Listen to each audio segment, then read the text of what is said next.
Welcome back to Ken Michaels Radio, where we talk about the Beatles all the time here. Any part of their history, their group years, their solo years, what's going on today. We have a special guest with us who's been on the channel a few times and also on my other podcasts, Things We Said Today, and Talk More Talk, a solo Beatles videocast. It's Madeline Bocaro, who is the author of this fine book. I rave about it all the time. In Your Mind, The Infinite Universe of Yoko Ono. And it's really a fascinating book because you get to learn everything about Yoko, how her mind works, what makes her the unique artist that she is. And hopefully you'll also understand what John saw in her as well. And Madeline, welcome again to the channel. Thanks, Ken. I appreciate it. There's a chapter in your book which is called Premonitions, and you thought that this would make a really good show for us to do. And it's a fascinating look at this side of Yoko where she is a psychic person. And you say in here that she's a highly spiritual person. You say that she has consulted psychics, astrologers, tarot card readers, the I Ching. She studied Egyptology and numerology. And anyone who deals with her must provide their birth date. So right. My first question would be, why the fascination with Yoko in all these fields? And is there any one of them that she believes in the most, or that she follows the most? Well, she's very, it comes from her Japanese upbringing. She's very much in touch with nature, and she's very intuitive. But she was born with pretty much, I once asked her, do you think you have a sixth sense? And she said, well, I think I have a seventh sense, and most people do. They're just not using it. So, she's just just like John, they always felt that since they were children, they were very knowledgeable, and they were trying to share this kind of wisdom. And John said he had hallucinations, and he always identified with tortured artists like Lewis Carroll and people who, Oscar Wilde, people who had kind of like premonitions about the future world. And he felt that he wanted to share, and so did Yoko, share their knowledge. And that also led them to being extremely lonely because no one would really understand them. Right. What exactly would a seventh sense be? Does that just mean that you're even more perceptive than you realize? Possibly. I think that's what she meant, because she always said she thought of herself as a radio with an antenna out there, and she was catching things on the wavelengths that most people would ignore or not be privy to.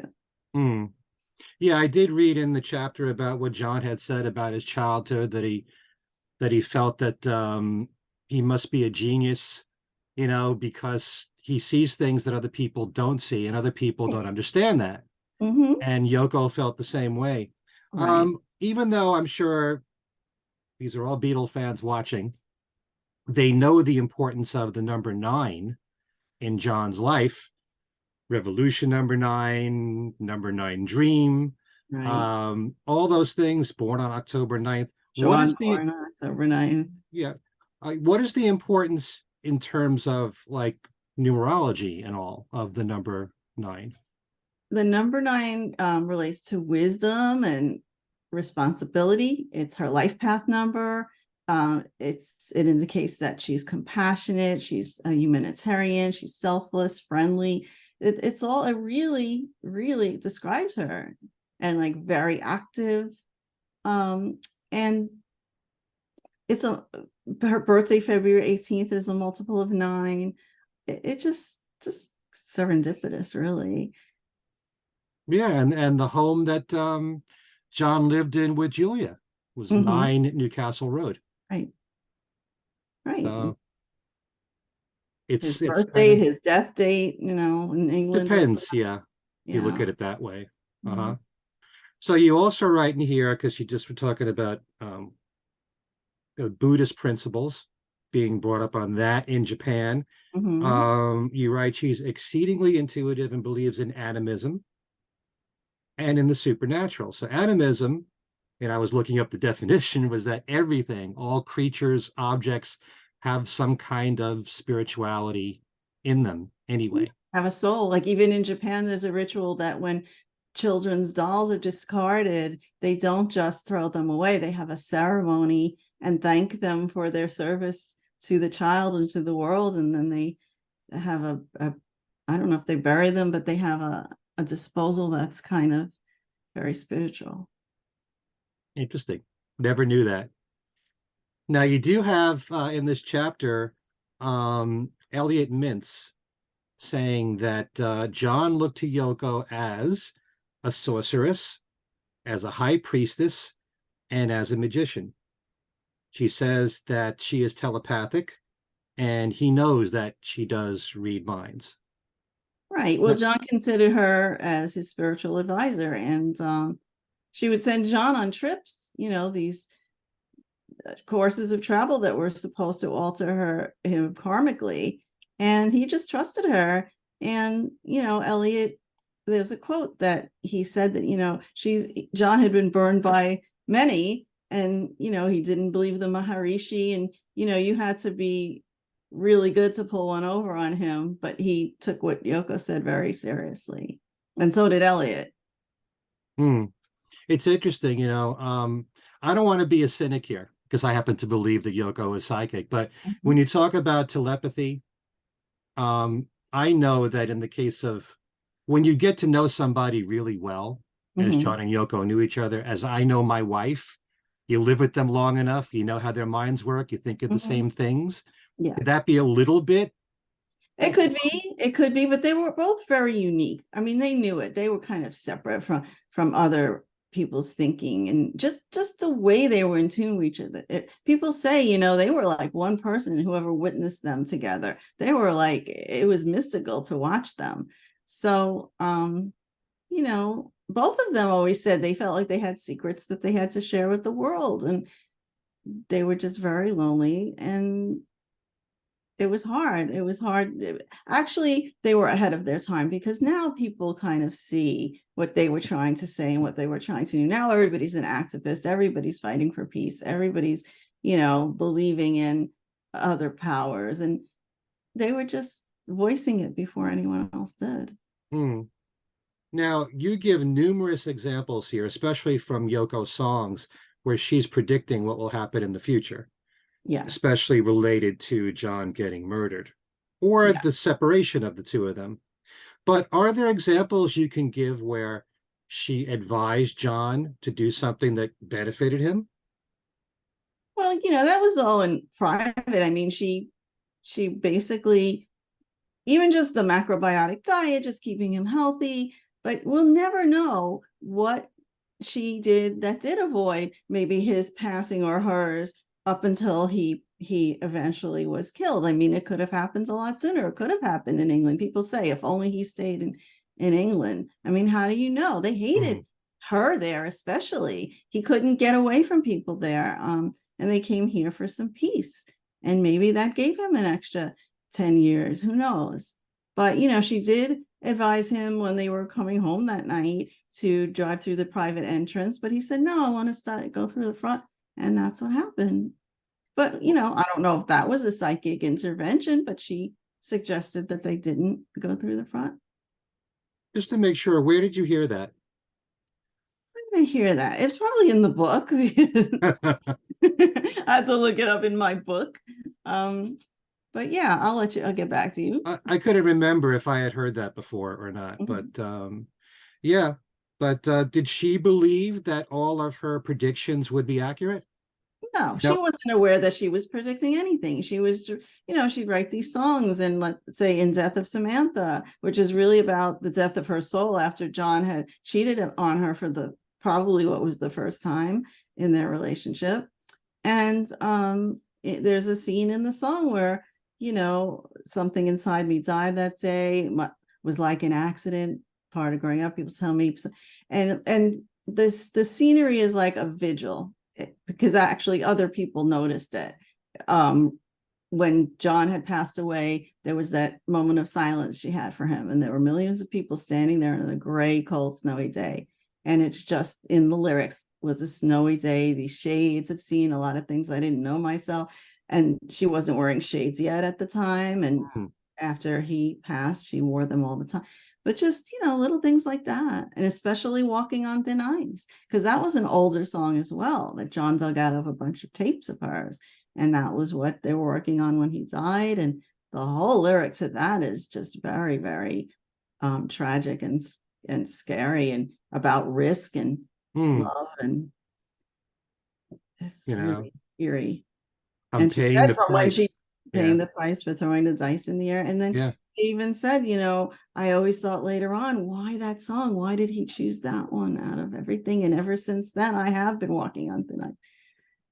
So it's kind of eerie when you think about it. Very eerie. And even her film, like the film Rape, where a camera follows a woman through the streets, an unsuspecting woman. You'd think she was an actress, but she really wasn't. They had selected her and they followed her, and just basically a commentary on how vulnerable women is made to feel in a society. And then she looks back on it and says, wow, this was my life with John. I was constantly being chased with cameras, and not just that, but worn down completely.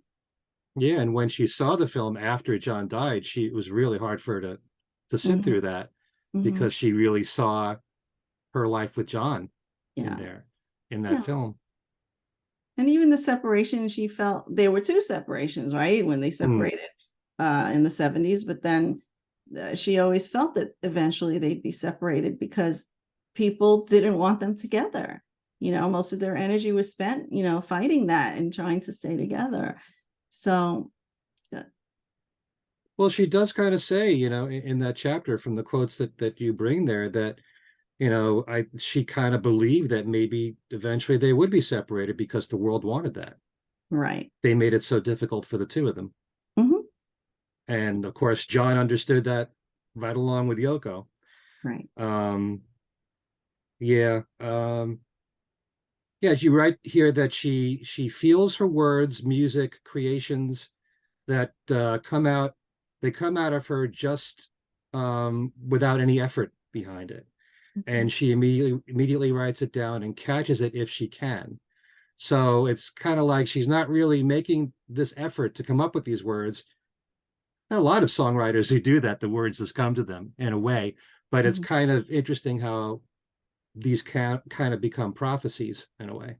Yeah, she even says many artists and songwriters give prophecy, and they might not be aware of it either, but but most of them give a doomsday prophecy, which hers were more, she was doing a lot of positivity, but within that, there was always this little inkling of tension and like knowing that something. The song Mrs. Lennon, neither of them ever left each other. Half the world is always killed, it's just kind of like a funereal song. Yeah, if you look at the lyrics, husband John extended his hand to his wife, and suddenly he finds that he has no hands.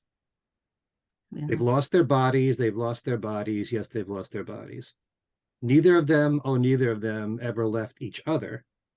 Yes, my love, it's okay. Half the world is already dying, So it makes you wonder, what is she thinking when she's saying that he has no hands or they've lost their bodies? Is she giving up hope for the relationship? But then she says they never left each other. And they never did. I mean, she feels that he's still right there, guiding her. But that song was originally about just her sublimating herself to being Mrs. Lennon. I mean, she was always her own woman, an artist.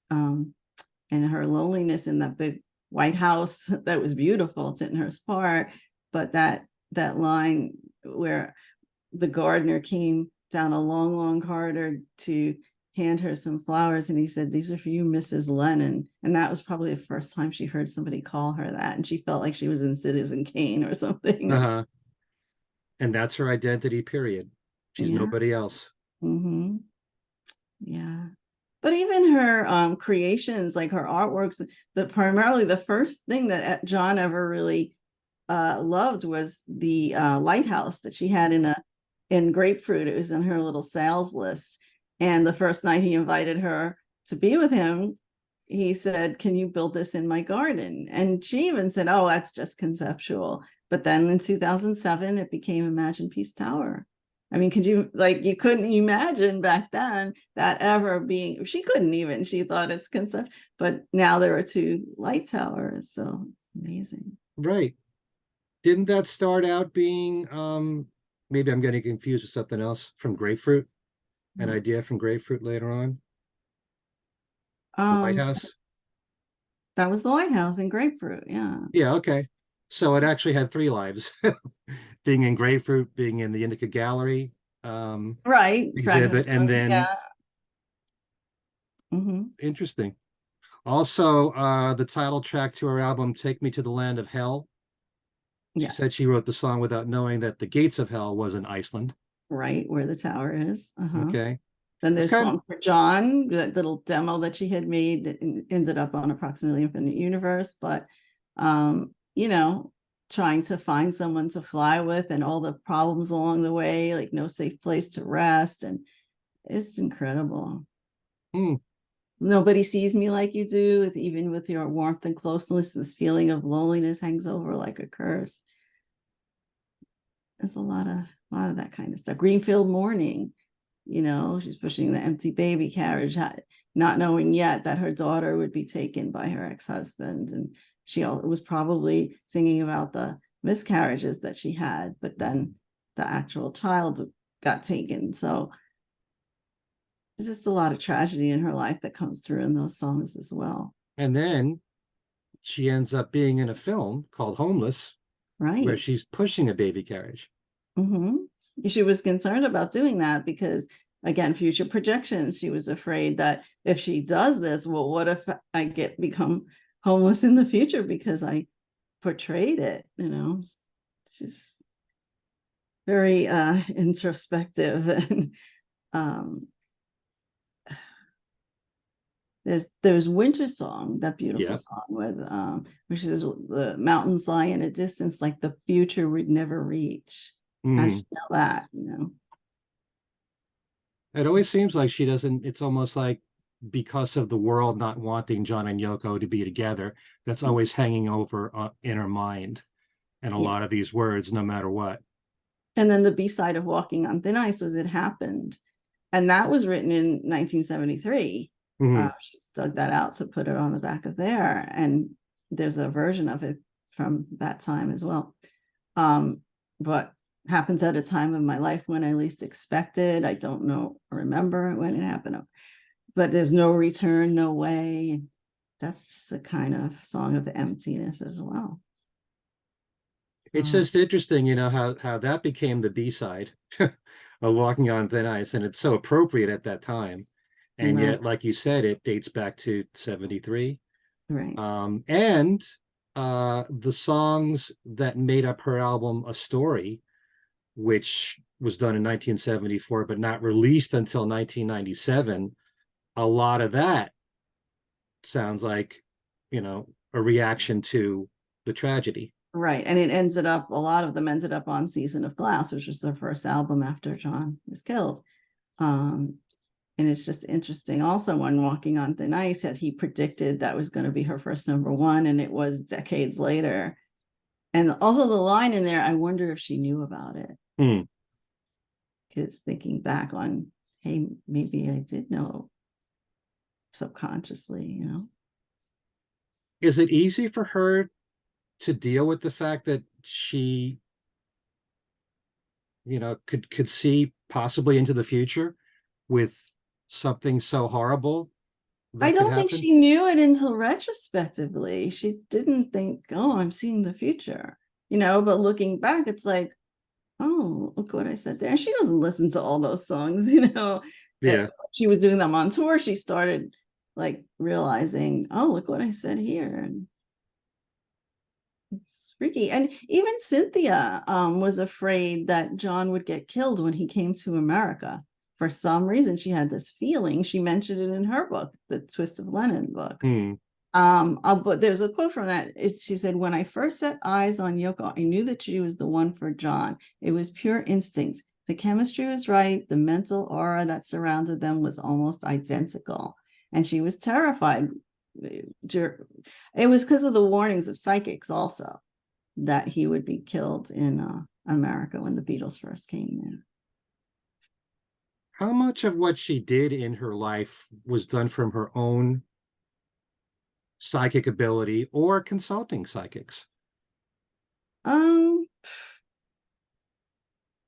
I don't think she thought about it that way. I mean, consulting psychics in her life, in her business dealings, things like that. But her music was all just stream of consciousness, pretty much.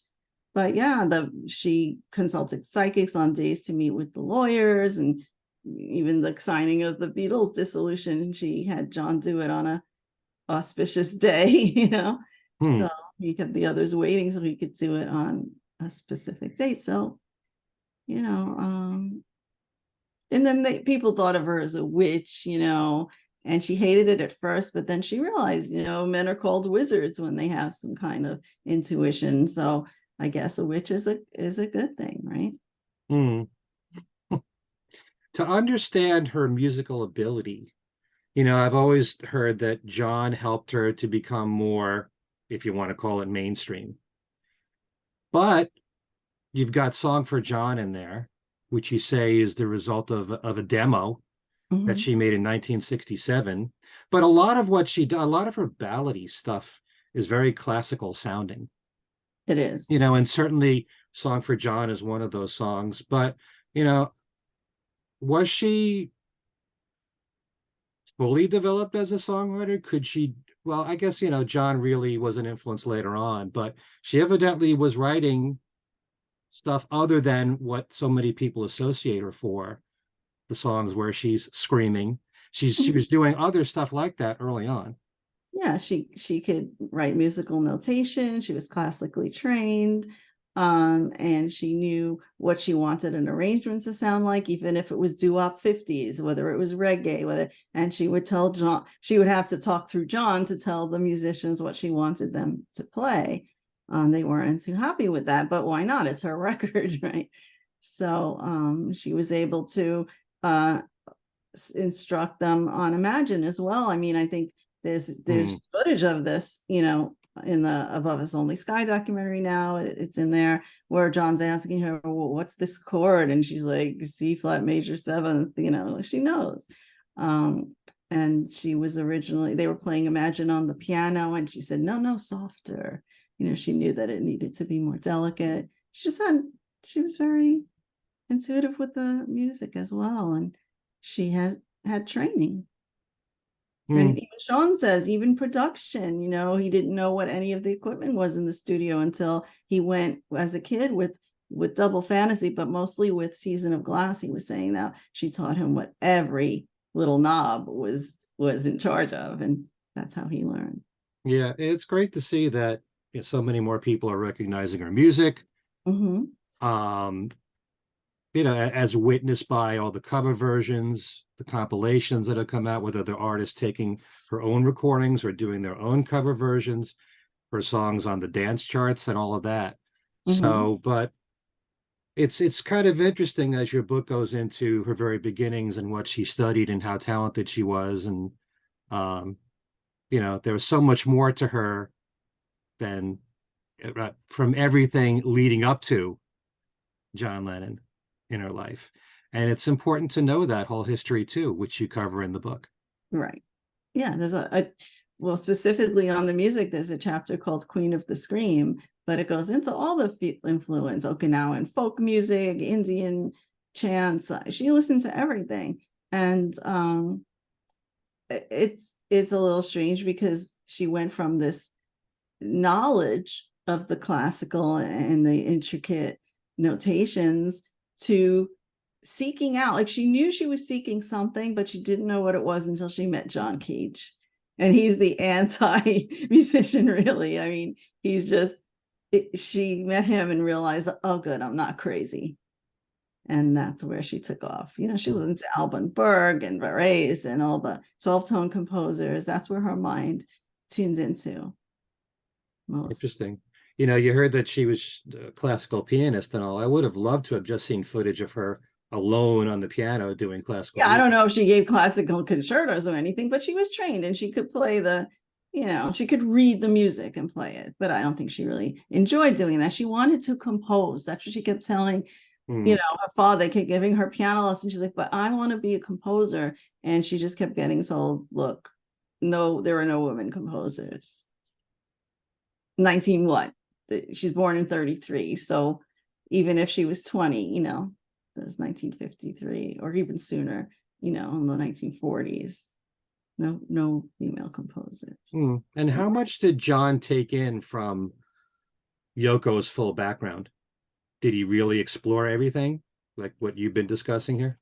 Well, I think he probably played more things for her than she played for him. But you know, he used to play folk songs for her, Irish tunes that he heard when he was a kid, and even the Beatles songs were new to her. I mean, she was saying she heard Strawberry Fields for the first time at an art dealer's house. I think it was Mario Amaya. And he said, well, what do you think of this kind of thing in pop music? And she heard the dissonant sounds and the strange noise. And she said, oh, this is pretty cool for a pop tune. It's like, you know, it's kind of, she said it's kind of cute. So she had an ear for that. But they influenced each other just as much. I mean, Revolution 9 was probably the beginning of that, right? And all, well, even Kenwood, where they were making two virgins with just noise sounds, but then the music, he gave her a beat, and he said he said that, you know, he wanted to put her out just as she was, and she didn't want to ruin his kind of reputation by, because she knew that all his fans thought she was out there. So she kind of reserved with that. But she said that he woke me up from my mind's game in all aspects, even her music. He brought her down from this, you know, avant-garde improvising and gave her a beat.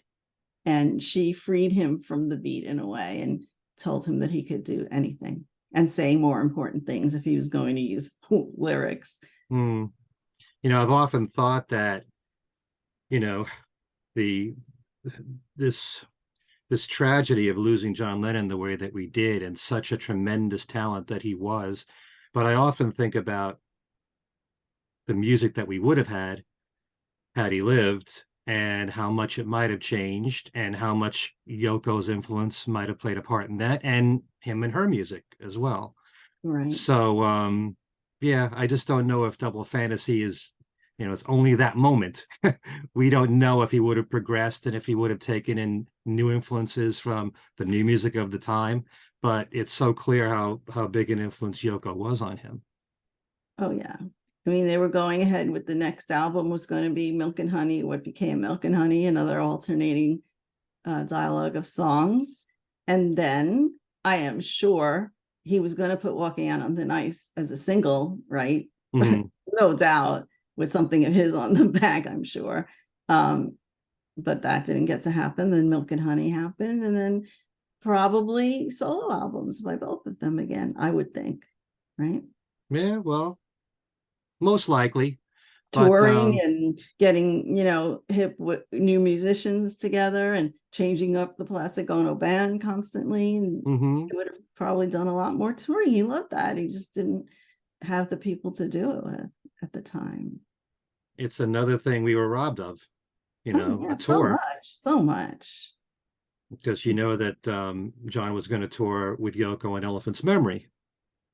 And I guess in 72, that you know, because of all the problems he had with the Nixon administration and being investigated and all, and sometime in New York City not doing all that well, and he probably felt he had to tone it down. And yeah, so we were robbed of two tours. Yes. At least. But yeah, so this is a fascinating side, one of many sides of Yoko that you talk about here in the book. And anything you want to add as far as this particular side and dimension of Yoko Ono? Well, there's one really crazy psychic thing. John and Yoko were into Greece in late 69, I think it was, and they visited a psychic, and he revealed that John would be murdered on an island, or he would die on an island.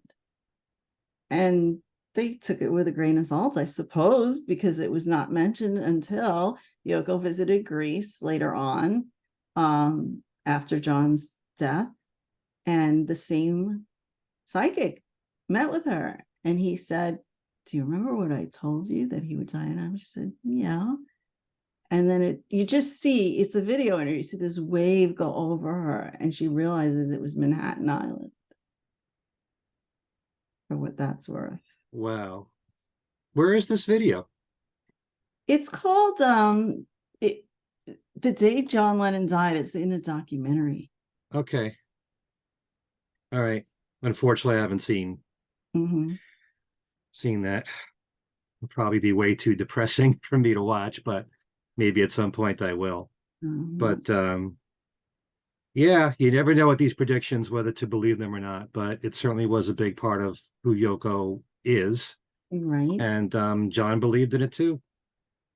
So it was a big part. And then part there's the book, one more thing, that book, An Invisible Flower, that Sean had found in the closet, and Yoko said, yeah, go ahead and publish it. It was in 2011, and it was a book of pencil drawings that Yoko had done with a little story, and it was about a guy named Smelty John, who was the only person who could see her. The flower, otherwise it was invisible. And years later, there they go. And how old was she when she did this? Oh, she was probably like 19, I think. It's very old. It's an old sketchbook that Sean had found. And then that same year that Yoko made that book, John had drawn a sketch of himself riding a horse with a woman on horseback with long hair next to him in his Walls and Bridges album that's published. And could those be just the artistic coincidences? You never know. Very interesting. Yeah. Okay, it's one of many things you can discover in this new book from Madeline Bocaro, In Your Mind, The Infinite Universe of Yoko Ono. It's always great to have you here. Thank you. We'll be bringing you back time and again here on the channel. Thank you so much for spending some time with us. And thanks to all of you for watching. Keep enjoying the book. Go to inyourmindbook.com for all the reviews and all the information on how to order. And it's a great website. You'll love it. Yes. And I forgot to mention, it's now available as a hardcover. Yeah. Only through me, conceptualbooks.com. Right. Signed hardcover. Okay. Thank you, Madeline. Thank you, Ken. Thanks to all of you for watching. Okay. We'll see you next time.